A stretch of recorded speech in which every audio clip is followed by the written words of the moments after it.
Hoje, vamos falar dele, Cristiano Zanin. Cristiano Zanin, indicado pelo presidente Lula para o Supremo Tribunal Federal. E aí, obviamente, neste ambiente de polarização, vem a discussão. Poxa vida, ele está indicando o advogado dele para o Supremo Tribunal Federal. Bom, o presidente da República tem duas missões ao indicar alguém. Tem que indicar alguém com reputação ilibada. Reputação ilibada é o seguinte: pesa contra o candidato algo que o desabone no campo das finanças pessoais, na conduta, da ética, sim ou não? Não pesa nada contra Cristiano Zanin. Notável saber jurídico. O que é notável saber jurídico? É um colossal saber jurídico? É uma enciclopédia do direito? Não. Notável saber jurídico é um conhecimento que se possa notar, que se possa perceber. Cristiano Zanin, ele tem um conhecimento jurídico amplo e, portanto, pode sim ser ministro do Supremo. Aí agora cabe ao Senado Federal, que jamais fez direito o seu papel, decidir se o Cristiano Zanin deve ou não ser ministro do Supremo Tribunal Federal. O Senado Federal tem que resolver se vão se tornar embaixadores as indicações do presidente da República para o cargo, se vão se tornar ministros do Supremo, os candidatos, do STJ, presidente e diretores do Banco Central, procurador-geral da República.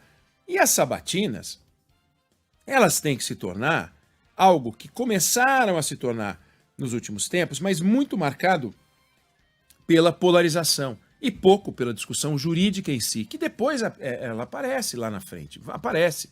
Então você pega, por exemplo, Sônia Sotomayor, ministra da Suprema Corte dos Estados Unidos. O processo com os papéis que ela entregou para o Senado para ser escolhida tem 5.000 páginas. 5.000 páginas entregues pela candidata que se tornou ministra do Supremo, Sônia Sotomayor. Quando a gente pega na história da Suprema Corte dos Estados Unidos, a gente vai encontrar, por exemplo, o 10º presidente americano, John Tyler, ele fez 9 indicações para a Suprema Corte, século XIX. Um foi aprovado. O cara indicou 9, só um foi aprovado. Aí ele não se reelegeu, chegou James Polk, já indicou o primeiro, rejeitaram. Olha como é a coisa lá, como foi. O presidente que veio, acho que é o 13º presidente, fez uma indicação, o Senado jamais avaliou. Mas jamais avaliou, não estou nem aí. Depois, a gente teve uma fase que o Senado, que foi de 1930 até 68, não, aliás não, durante 75 anos, até 1968, só teve uma rejeição.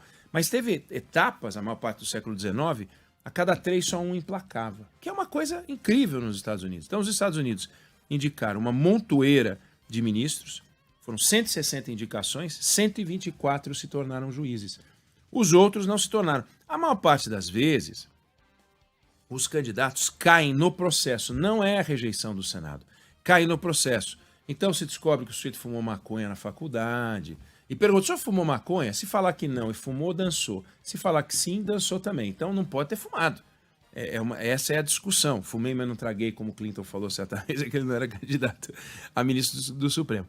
Aqui no Brasil é uma coisa completamente diferente. A sabatina do Ricardo Lewandowski levou 2 horas. 2 horas, não dá tempo nem de falar o nome dele, que é tão complicado. Você precisa de 2 horas para falar o nome dele, saber quantos Ws tem, né? Eu não sei quantos Ws tem Lewandowski. 999-592-100. Quantos Ws tem, né? Nome do Ricardo Lewandowski, que saiu, que é a vaga do Cristiano Zanin.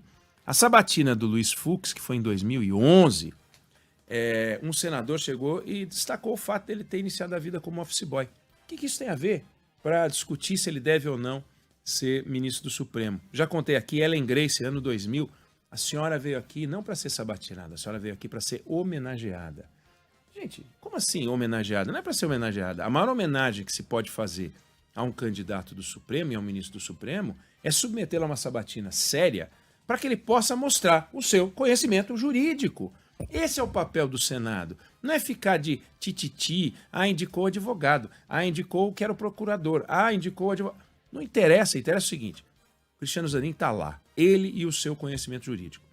Teste, senadores, comecem a testar, perguntem, entendam como ele vai operar. E tem uma coisa que eu acho muito importante, mas muito importante mesmo, que é a fantasia que todo mundo pode ter na cabeça, espero que você não tenha, eu quero ajudar a eliminar essa fantasia, de que o ministro entra no Supremo Tribunal Federal e vira um defensor do presidente. Nós vamos falar sobre isso com o Rodrigo Aidar, infelizmente eu não vou conversar com ele, mas esse é um tema da conversa do Rodrigo Aidar. É assim, o sujeito entra e vira um personagem da base, um ministro avançado do presidente da República, Joaquim Barbosa, não nos permite dizer que sim.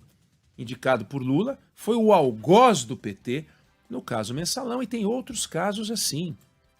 Então é importante que a gente tenha clareza de que o candidato entra no cargo e aquela toga, aquela capa, a entrada no cargo transforma o personagem. Ele sabe que ele está sendo indicado não para ser um funcionário do presidente da República, mas para ser ministro do Supremo Tribunal Federal. O Supremo Tribunal Federal teve, aqui é um dado muito curioso, teve 168 ministros, com 169 indicações. Eu disse, opa, essa conta aí, como assim? Então um foi rejeitado? Não. O Supremo Tribunal Federal teve um ministro que foi 2 vezes ministro, que foi Francisco Rezec. Ele foi indicado 2 vezes. Na primeira não tinha sabatina, na segunda vez em que ele foi indicado, depois de ter sido ministro de Estado das Relações Exteriores, aí ele foi indicado novamente e, de novo, se tornou ministro do Supremo. É um caso único no Brasil. Então, ele conta nessa... É por isso que tem 169 indicações para 168 nomes. E desde Floriano Peixoto nunca houve um nome rejeitado. E eu queria contar uma historinha muito interessante, que é uma história do século XI, aliás, século XII. O rei Henrique II tinha um grande amigo dele, amigo mesmo, foi chanceler, acompanhava ele nas caçadas, era o rei da Inglaterra, o Henrique II, chamava Thomas Becket. E o Thomas Becket era amigo mesmo, assim, então coisas que o rei Henrique II fazia e que não se deve comentar muito, o Thomas Becket estava junto. Era um colega de bebida e outras coisas. O Thomas Becket era um sujeito muito próximo ao rei Henrique II. Proximidade total, amigo total. E ele resolveu, porque ele tinha um poder muito grande, e é um poder que existe, ele indicar o arcebispo de Canterbury, ou da Cantuária. E ele resolveu indicar o amigão dele. Não, vou botar o Thomas Becket. Como assim? Na época, como assim? Você vai botar o Thomas Becket? Botar o Thomas Becket. Botou o Thomas Becket.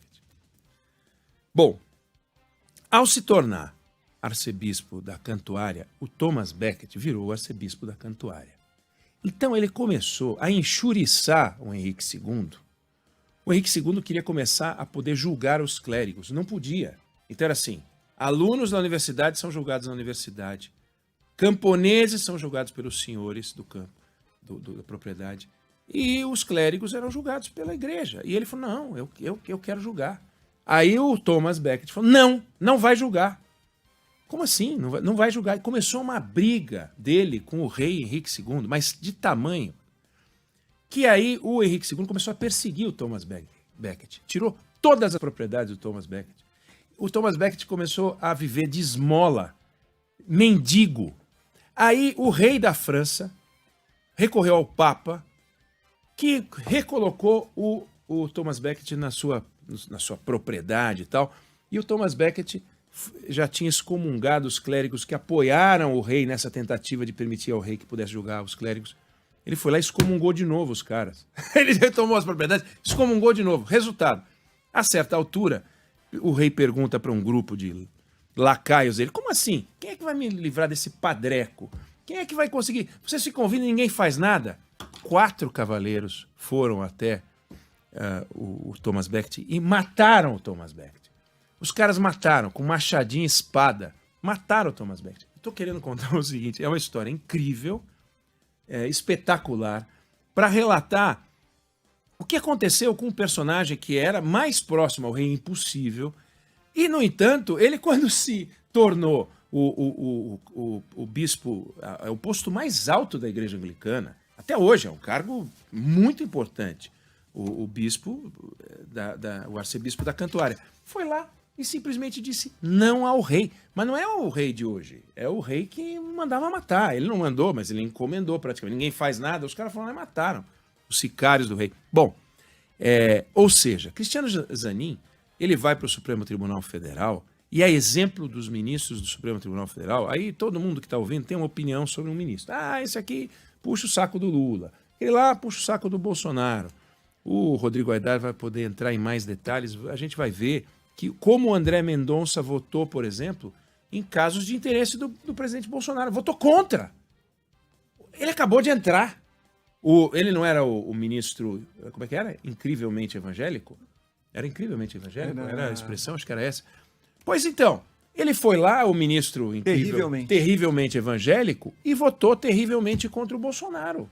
Joaquim Barbosa votou. Então, não tem no Supremo Tribunal Federal essa troca. Não tem. Muita gente vai dizer, como você é ingênuo, como você fala bobagem. Claro que tem. Os ministros do Supremo fazem coisas que interessam ao poder. Eu não estou dizendo que os ministros do Supremo não fazem coisas que interessam ao poder. Estou querendo dizer apenas que não existe essa história de uma gratidão eterna do presidente que coloca o seu indicado e vai ter no seu indicado a figura de um lacaio. Esquece isso. Cristiano Zanin, e é bom o presidente Lula saber disso, até pela formação que ele tem, ele vai chegar lá e vai cumprir o seu papel. Como o Roberto Campos está cumprindo o seu papel, como o Fernando Haddad está cumprindo o seu papel, e o Fernando Haddad está decepcionando um monte de petista ali, porque ele não está fazendo aquelas nossas coisas. O sujeito às vezes entra em alguns cargos, principalmente esses cargos que têm um mandato. No caso do Supremo Tribunal Federal, tem a expulsória dos 75 anos. Ele vai ficar lá, eu não sei quanto tempo, ele tem 47 anos, 47. Né? Ele vai ficar lá até 2050. 2050, vamos combinar, acho que o governo Lula não vai até 2050, né? Pelo que eu sei, vai até 2026. Então são 24 anos além do governo Lula, quer dizer... E outra coisa, TV Justiça, que eu acho um desastre, uma tragédia, não deveria existir. Dizem que, não, isso deu transparência. Deu nada. Serviu para fazer showzinho. Todos eles parecem que estão naquele programa para quem você tira o chapéu. É um horror ter TV Justiça. Não devia existir.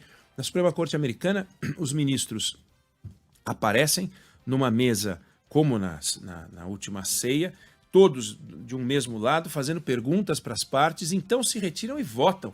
Ninguém vê o voto e ninguém acusa a Suprema Corte de não ser transparente. Não tem que ser transparente, tem que ser justa. Esse é o papel da justiça. Você não tem que saber como cada um votou. Eu quero saber. Mas o que é isso? É fofoca? Fofoca do direito? Não faz o menor sentido. Então, vamos acompanhar esse processo. Deve ser rápido. Tem tudo para o Cristiano Zanin ser aprovado. Que os senadores cumpram o seu papel e façam uma sabatina de alto nível, sem... nheco-nheco, sabe, os bolsonaristas versus os lulistas, uns elogiando tudo, outros criticando tudo. Pergunta, vamos fazer as perguntas. As perguntas estão aí, os pontos estão aí.